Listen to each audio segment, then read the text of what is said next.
How many times do I have to ask?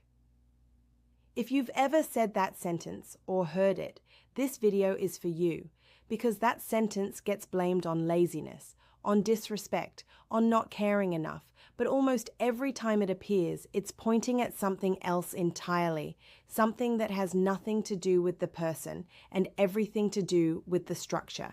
Here's how it usually goes. Something needs to happen. The kitchen, the laundry, the permission slip, the bins. You mention it once, nothing happens. You mention it again, still nothing. By the third time, you're not just asking anymore, you're frustrated. And now the conversation isn't about the task, it's about the relationship. The other person feels criticized, you feel invisible, and somehow a kitchen that needs clearing has turned into an argument about who does more. This is one of the most common patterns in shared homes, and it almost always gets diagnosed as a communication problem. But Oberset was built on a different observation. Most of the time, it's a structure problem. Here's what's actually happening when the same reminder keeps appearing. The task exists. Everyone knows it needs to happen, but three things are missing, and without them, the task will keep drifting. Missing thing number one, a clear owner. If nobody fully owns a task, nobody fully does it. It sits in a gray area, where everyone assumes someone else is handling it or waits for someone else to go first. This isn't laziness, it's ambiguity, and ambiguity always produces friction.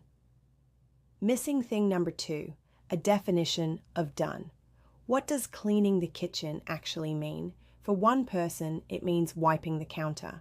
For another, it means running the dishwasher, clearing the sink, and resetting the surfaces.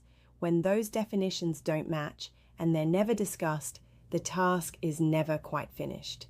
And the person checking feels like they have to keep asking. Missing thing number three, a visible rhythm. If there's no agreed moment when something happens, it has to be negotiated every single time. And negotiation requires reminders. Reminders create pressure. Pressure creates resentment. Together, these three missing things create what most people experience as a communication problem. But it's actually a design problem. The system was never built to hold the task. Now imagine a different version of the same home. The kitchen reset has a primary owner. There's an agreed definition of what done looks like. And it happens at the same time every evening, not because anyone is reminded, but because that's how the rhythm works. Nobody has to ask. Nobody has to track it. Nobody has to feel invisible or criticized. The system holds the task instead of the relationship holding it. And here's what changes when that happens. Conversations about shared tasks become shorter, calmer, almost factual.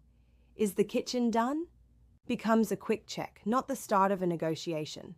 The phrase, "How many times do I have to ask?" starts to disappear. Not because people try harder, because the structure makes trying unnecessary. That's the real promise of a well-designed home. Not perfection, not control.